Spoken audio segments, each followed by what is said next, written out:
এখানে কি হয়েছে রে? কাহিনী কি? কি হয়েছে? বল্টু ভাই এই হাসপাতালে সবদি ডাক্তার ভাগছে। কই বাকছে? কই গেছে এটা তো জানি না। গ্রামের মানুষের কিডনি কুন্ডি লইয়া টাকা না দিয়ে চলে গেছে গা।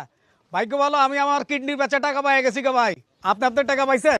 আরে বেটা, আমি তো একজন শিক্ষিত লোক। আমি তো তোর মতো মূর্খ অশিক্ষিত না। তোর মতো কোনো শিক্ষার আলো আছে? বেটা, আমি 1998 সালে 8 পাস করছি। এই যুগের এমএ পাশের সমান। আমি কি তোর মতো 7 লাখ টাকা আমার কিডনি বেচছি? আমি আমার কিডনি 10 লাখ টাকায় বেচছি। এই বলটু এই কাকা, তুমি কি হাসা হাসাই 10 লাখ টাকা পাইছো তো?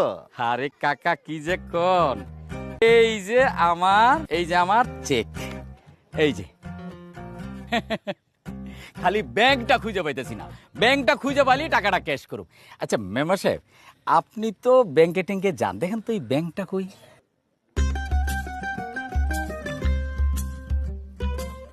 চিনবেন কেমনে?